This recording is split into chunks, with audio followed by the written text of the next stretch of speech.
কথা কি বুঝতে পারছেন? আমি আপনাকে বাস্তবতা আগে দেখাচ্ছি, মুসলিমদের করণীয়তে পড়ে যাচ্ছে। আর আপনি মাথায় রাখেন, আমরা বলি যে এটা 90% মুসলিমের দেশ। এবার আসেন, যারা কোরআন পড়া জানে বা যারা হাফেজে কোরআন হয়েছে বা যারা জীবনে অন্তত কোরআনটা বিশুদ্ধ করে তেলাওয়াত করা শিখেছেন, তাদের মধ্যে কত পার্সেন্ট মানুষ কোরআনের অর্থটা জানে? এটা আবার একটা পরিসংখ্যানের বিষয়। যারা মাদ্রাসা ব্যাকগ্রাউন্ডে পড়েন তাদের কথা ডিফারেন্ট, কিন্তু বাংলাদেশে প্রচুর মানুষ, কয়েক কোটি মানুষ কিন্তু জেনারেল ব্যাকগ্রাউন্ড থেকে আমরা পড়াশোনা করে বের হই। তাদের মধ্যে কতজন মানুষ কোরআন জীবনে পড়েছে, অর্থ বুঝেছে, বা 10টা-20টা সূরা মুখস্থ করেছে, খুঁজে বের করে? 20-30 বছর পড়াশোনা করেও দেখবেন ওযুর ফরজ কয়টা জানে না, নামাজের ফরজ কয়টা জানে না, যাকাতের নিসাব বলতে পারবে না। জিজ্ঞাসা করেন এখন আরবি কোন মাস চলছে, বলতে পারবে না। কোনো সম্পর্কই নাই দিনের সাথে। সম্পর্ক এতটুকু, জুমার দিনে যেতে হয়, মসজিদে যাই, ইমাম সাহেব আরবি দিয়ে জানে কি কি বলে, শুনি, 2 রাকাত নামাজ পড়ে খরমা দেয়, নিয়ে চলে আসে। সমস্যাটা এরকম সংস্কৃতি। তো কোরআন কেন্দ্রিক চিন্তা করেন। আবার দেখেন, যারা কোরআন আমরা টুকটাক বুঝি ভাঙাচোরা, আমরা আবার কোরআনের আদেশ এবং নিষেধ কতটুকু মেনে চলি, এটা একটা বড় বিষয়। যারা আমরা কোরআন হাদিস কিছুটা বুঝি, তারা আবার কোরআনের আদেশ মানে কিনা, নিষেধ বর্জন করে কিনা, এটা আরেকটা বড় বিষয়। বাস্তবতা এমন, বাস্তবতা দেখবেন কতগুলো ফ্যামিলি পান যে ফ্যামিলিগুলোর মধ্যে পর্দা কায়েম আছে। খুঁজে দেখেন, আপনি নিজের পরিবার থেকে শুরু করেন, আমি আমার পরিবার থেকে শুরু করি, আপনি আপনার থেকে শুরু করেন, আপনার আত্মীয়দেরকে দেখেন, বংশকে দেখেন, সমাজকে দেখেন, আপনি খুঁজে পাবেন কতগুলো পরিবার পাবেন যেখানে পর্দার বিধান কায়েম আছে। পরিবারের মেয়ে পর্দা করে, মা পর্দা করে, বোন পর্দা করে, অল্প সংখ্যক, ইল্লা মাশাআল্লাহ। হ্যাঁ, এমনও পরিবার আছে যে পরিবারের সদস্যরা জীবন চলে গেলেও পর্দা ছাড়বে না, এমনও আছে। এমনও পরিবার আছে পরিবারের প্রত্যেক সদস্য আলেম। এমনও পরিবার আছে যে নামাজ না পড়লে পরিবারে ভাত দেওয়া হয় না, এমনও আছে। এগুলোর সংখ্যা কত? নিতান্তই কম, নিতান্তই কম। বাস্তবতায় আসেন আপনি, বাস্তবতা এমন, এগুলোর সয়লাভ চলছে। আবার একটা বড় ইস্যু বলি, মুসলিমদের কথা বলছি। আপনি প্রত্যেকটা পরিবারে জরিপ চালিয়ে দেখেন কতগুলো পরিবারে হালাল রিজিক ঢুকছে। হালাল রিজিক, মাথার ঘাম পায়ে ফেলা হালাল রিজিক পরিবারে ঢুকছে, হালাল খেয়ে পরিবার পরিজন জীবনযাপন করছে। কতটা পরিবার?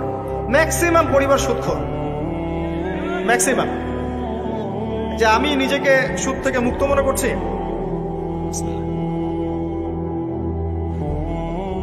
মনে করেন আমি একটা বাসায় ভাড়া থাকি, কথার কথা, মনে করেন কথার কথা। এখন ধরেন বাসার মালিক সুদী ব্যাংক থেকে লোন নিয়ে বাড়ি করেছে, কথার কথা, এক্সাম্পল দিচ্ছি। এখন এই টাকাগুলো, ভাড়াটিয়াদের টাকাগুলো নিয়ে তিনি ব্যাংকের লোন শোধ করেন, কথা বুঝতে পারছেন? আর একবার লোন নিলে তো শোধ করা 4 টাকানি কথা না, চক্রবৃদ্ধি হারে বাড়তে থাকবে। এটাই ওদের উদ্দেশ্য ছিল, রক্ত চুষে খাওয়া, সাক। যার ফলে ধনী ধনী হতে থাকে, গরিব আস্তে আস্তে আরো গরিব হতে থাকে।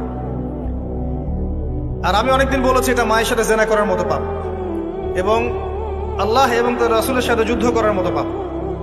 দলিল আপনি সহিহ বুখারী খোলেন আর সূরা বাকারা পড়েন। সহিহ বুখারীতে আরো আছে 36 বার জেনা করলে যে গুনাহ হয়, 1 দিরহাম সুদ খেলে সেই গুনাহ হয়। এখন মনে করেন আমি রেন্ট দিচ্ছি, বা আরো 10 জন রেন্ট দিচ্ছে, এই রেন্টগুলোকে তিনি একত্রিত করে ঋণ শোধ করছেন সুদের। ইনডাইরেক্টলি, পরোক্ষভাবে আমি নিজেও সুদের সাথে সম্পৃক্ত হয়ে গেলাম। আমি কি বুঝাতে পারছি? যারা এগুলো থেকে সম্পূর্ণ পবিত্র থাকতে চাবে, তাদের গায়েও সুদের ছিটাফোঁটা এসে লাগবে। এটা সেই আখিরুজ জামান, এটা ওই যুগ না। এই যুগের কথাই নবী সাল্লাল্লাহু আলাইহি ওয়াসাল্লাম হাদিসের মধ্যে বলেছেন, এমন যুগ আসবে যে মানুষের পক্ষে রিবা থেকে বেঁচে থাকে এত দুষ্কর হয়ে যাবে যে যারা বেঁচে থাকতে চাইবে তাদের গায়েও সুদের ছিটাফোঁটা এসে লাগবে। এই হলো সেই যুগ। আর যে খায়, যে দেয়, যে লিখে রাখে, যে সাক্ষী থাকে, 4 জনকে, 4 শ্রেণীর মানুষকে নবী সাল্লাল্লাহু আলাইহি ওয়াসাল্লাম সমান অপরাধী বলেছেন। আমাদের ম্যাক্সিমাম পরিবারগুলোতে যান, দেখবেন সুদের সাথে আমরা সম্পৃক্ত আছি। যতই বলি ব্যক্তিগত জীবনে দেখবেন, ইবাদত বন্দেগীর জীবনে গিয়ে দেখবেন পাক্কা মুসল্লি, কপালে সেজদার দাগ আছে। অর্থনৈতিক জীবনে গিয়ে দেখবেন পাক্কা সুদখোর, ঘুষখোর, দুর্নীতি করছে, ট্যাক্স ফাঁকি দিচ্ছে, বা সরকারের মাল আত্মসাৎ করে খাচ্ছে। প্রচুর সম্পদ আছে আমাদের, আমরা আত্মসাৎ করতে করতে করতে করতে একটা হাতি আসতে আসতে মাছি হয়ে যায়। একটা হাতি উপর থেকে আসতে থাকে, আকাশ থেকে একটা হাতি পড়তে থাকে। হাতি পড়তে পড়তে পড়তে পড়তে দেখবেন আপনার কাছে আস্তে আস্তে মাছি হয়ে গেছে। হাতির কান একজন, ডালপালা একজন, নাক একজন, সুর একজন, শিং একজন, খেয়ে শেষ করে গেছে। বাই দা ওয়ে, হাতির মনে শিং থাকে না, আমি ভুল বলছি, হাতির সুর থাকে। যাই হোক, এটা বাস্তবতা। আবার দেখবেন আমরা অনেকেই ইসলাম ফলো করার নামেও আমাদের বোনদেরকে সম্পত্তি দিচ্ছি না। সুযোগ পেলেই প্রতিবেশীর জমি মেরে খাবো, 1 বিঘত জমি ছাড় দিব না। সুযোগ পেলেই অন্যের জমি মেরে খাবো, আত্মসাৎ করে খাবো। দেখা যাবে যে একটা জিনিস মানুষের প্রাপ্য, সেটাকে আমি ঘুরিয়ে ফিরিয়ে নিজের পকেটে ঢুকিয়ে ফেলেছি। চাকরিতে যাবেন, টেবিলের নিচ দিয়ে টাকা না দিলে আপনার জব হবে না। আর আপনি বলছেন যে এখন তো দেওয়াই লাগছে, কিছু করার নাই, না দিলে তো আমার চাকরিটা হবে না। মানে এটা আপনি ঘুরিয়ে জায়েজ করলেন আর কি। আবার কিছু দাড়িওয়ালা মুফতি সাহেবও থাকবেন, দেখা যাবে বলবে হ্যাঁ এটা করা যায়, কারণ এখন তো এই যুগে চলছে, ওটা না করলে তুমি তো চাকরি পাবা না। ঘুরিয়ে ফিরিয়ে সিচুয়েশন এমন করেছি আমরা। বাস্তবতা এমন, এখানে আইওয়াস শোডাউনের প্রশ্নই ওঠে না। মানে এখানে ইসলামের বেসিক জিনিসগুলোর বালাই নাই। উঁচু উঁচু বিষয়গুলো অনেক দূরের পথ, অনেক দূরের পথ। জিহাদ ফি সাবিলিল্লাহ, ইসলামী খিলাফা, কিতাল ফি সাবিলিল্লাহ, ইসলামী হুকুমত, আল্লাহর জমিন, আল্লাহর দিন প্রতিষ্ঠা, উঁচু স্কেলের কথা, অনেক উঁচু স্কেলের কথা। নিচু স্কেলগুলো তো দেখাচ্ছি আপনাকে, নিচু স্কেলগুলো। 5 ওয়াক্ত সালাত এটা এমন একটা বিষয় ছিল উম্মার মধ্যে যে একজন মুসলিম 5 ওয়াক্ত সালাত পড়ে না, এটা চিন্তাই করা যেত না। শতাব্দীর পর শতাব্দী এমন জেনারেশন চলে গেছে যারা 5 ওয়াক্ত নামাজ পড়তো না, মুসলিম পরিবারের সন্তান, এটা কল্পনাও করা যেত না। এখন অ্যাভেলেবেল, ঘরে ঘরে দেখবেন বেনামাজিদের ভর্তি। মুসলিম মেয়েরা পর্দা করবে না, এটা কল্পনাও করা যেত না। এখন ঘরে ঘরে দেখবেন জিন্স আর গেঞ্জি, জিন্স আর গেঞ্জি, ছেলেদের পোশাক পরে রাস্তাঘাটে ঘুরছে। ইভেন গ্রামগুলোতেও, গ্রামে অনেক সময় এমন এমন দৃশ্য দেখা গেছে চোখে, দেখে আমরা মনে করতেছি আমরা কি ঢাকা শহরে আছি নাকি এটা নিউ ইয়র্ক। বা গ্রামের মেয়েরা আবার অত্যাধুনিক, কপি করতে করতে দেখা যায় অনেক সময় শহরের মেয়েদেরকে হার মানিয়ে ফেলে। এটা কল্পনায় ছিল না যে মেয়েরা এমন পোশাক পরে ঘোরে মুসলিম পরিবারে।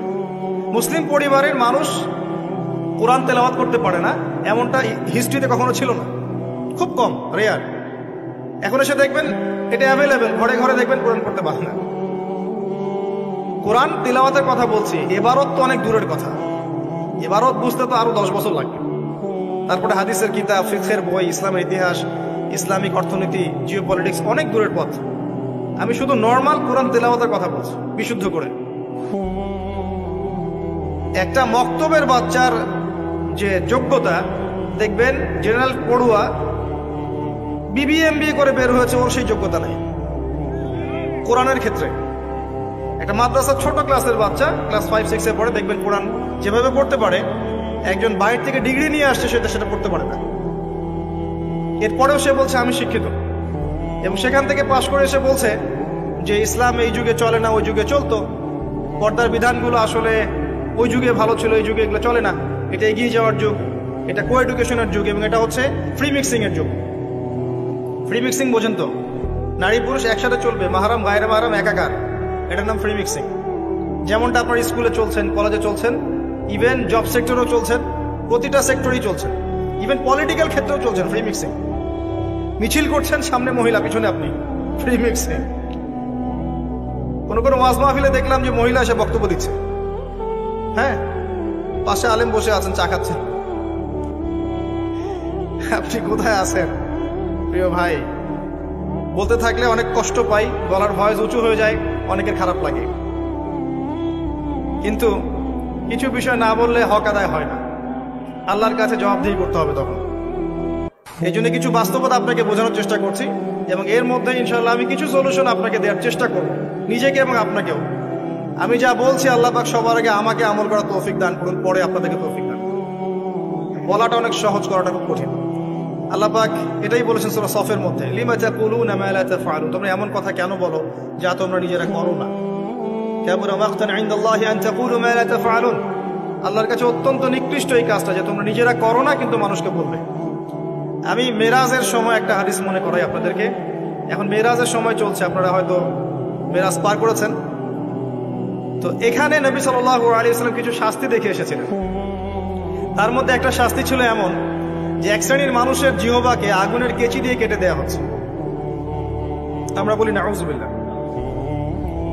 নবী সাল্লাল্লাহু আলাইহি ওয়াসাল্লাম জিজ্ঞাসা করলেন, এরা কারা? তাকে বলা হলো, এরা আপনার উম্মতের সেই সব ব্যক্তি যারা ছিল উম্মতের বক্তা এবং দায়ী এবং আলেম, এই টাইপের মানুষ আর কি, যারা মানুষকে অনেক সুন্দর সুন্দর কথা বলতো, নিজের আমল করতো। আল্লাহ পাক আমাদেরকে হেফাজত করুন।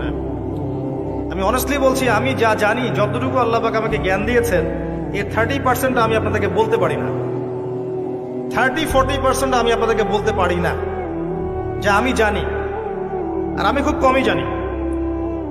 আপনি যত পড়াশোনা করবেন, যত বড় বড় আলেম ওলামার কাছে গিয়ে পড়ে থাকবেন, আপনি তত ফিল করবেন যে আপনি কিছুই জানেন না।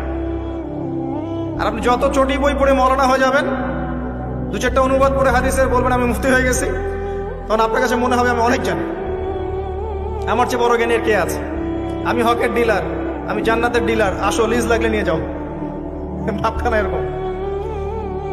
তো আমি 30-40% বলতে পারি না, আর যতটুকু পারি তার মনে হয় 50-60% আমল করতে পারি না। যদি এখানে কোনো গজব আসে, আল্লাহ পাকের আল্লাহ না করুক, তাহলে সবার আগে উচিত হবে আমার এখান থেকে চলে যাওয়া। হয়তো আমার কারণেই গজবটা এসেছে। শোনেন, আমাদের সবাইকে বেসিক জিনিসগুলো ঠিক করতে হবে। আমি একটা আয়াত দিয়ে আপনাদেরকে সামনের দিকে নিয়ে যাচ্ছি। আল্লাহ রাব্বুল আলামিন বলেছেন, ইয়া আইয়ুহাল্লাযীনা আমানু, হে মুমিনগণ, আলাইকুম আনফুসাকুম, তোমরা নিজেদের নফসের খবর নাও, নিজেদের নফসকে ঠিক করো, নিজে ভালো হও। যেভাবেই আপনি ব্যাখ্যা করেন অর্থটা এমন, নিজে আগে ভালো হও, নিজের নফসকে ঠিক করো, নিজের নফসের খবর নাও। লা ইয়াদুররুকুম মান দাল্লা ইন ইহতাদাইতুম, তোমরা যদি হেদায়েতের উপর থাকো, তাহলে অন্যরা যদি পথভ্রষ্ট হয়ে যায়, তোমার কোনো ক্ষতি হবে না তোমাদের ইনশাআল্লাহ। ইলাল্লাহি মারজিউকুম জামিআন, তোমরা সবাই আল্লাহর কাছে ফিরে যাবে একদিন। ফায়ুনাব্বিউকুম, অতঃপর তিনি তোমাদেরকে জানিয়ে দিবেন, বিমা কুনতুম তা'মালুন, যে আমল তোমরা করতে। এই আয়াত দিয়ে মুফতি তাকি উসমানী, আল্লামা তাকি উসমানী দামাত বারাকাতুহু, তার একটা কিতাব আছে তাসাউফ ও আত্মশুদ্ধি, এই পুরো বইটা তিনি একটা আয়াত দিয়ে লিখেছেন। এবং তিনি বোঝাতে যাচ্ছেন যে এই আয়াতের মধ্যে সমস্যা এবং সমাধান দুটোই আছে। উম্মার সমস্যা এবং সমাধান দুটোই আছে। সমস্যা কি? আল্লাহ পাক যে বলেছেন আলাইকুম আনফুসাকুম, তোমরা নিজেদেরকে ঠিক করো, আগে নিজেদের নফসকে ঠিক করো। আমরা উল্টা কাজ করি, নিজেকে ঠিক না করে মানুষকে ঠিক করতে চাই। আমার কথা কি বুঝতে পারছেন? আমরা প্রত্যেকেই নিজেকে ঠিক না করতে গিয়ে আগে মানুষকে ঠিক করতে চাই। এটা সবচেয়ে বড় সমস্যা। এতে করে যা হয় যে আমার সমাজ সংস্কারমূলক কাজে আসলে কোনো প্রতিফলন ঘটে না, কারণ আমি তো নিজেকেই ঠিক করতে পারি না। এবং সলিউশনটাও এখানে হচ্ছে এই যে আগে নিজের জান বাঁচাতে হবে। কু আনফুসাকুম, নিজে আগে জাহান্নামের আগুন থেকে বাঁচো, ওয়া আহলিকুম নারা, তারপর পরিবার বর্গকে বাঁচো। ইয়া আইয়ুহাল্লাযীনা আমানু, হে মুমিনগণ, ইত্তাকুল্লাহ হাক্কা তুকাতিহ, আল্লাহকে ভয় করো, ভয় করার মতো ভয় করো। ওয়ালা তামুতুন্না ইল্লা ওয়া আনতুম মুসলিমুন, পরিপূর্ণ মুসলিম না হয়ে তোমরা মৃত্যুবরণ করো না। নিজেকে আগে মুসলিম হতে হবে, নিজেকে আগে মুমিন হতে হবে, নিজেকে আগে নিজের নফসকে ঠিক করতে হবে, তারপর অন্যকে। এরপর পরিবার। নিজেকে ঠিক করার জন্য কি কি দরকার আসেন। বাস্তবতায় আসেন। নিজেকে ঠিক করার জন্য প্রথমে দরকার জ্ঞান অর্জন। কি দরকার ভাই? জ্ঞান অর্জনের জন্য কিছু সাবজেক্ট আছে, কিছু কনস্ট্রাকটিভ কথা শোনেন।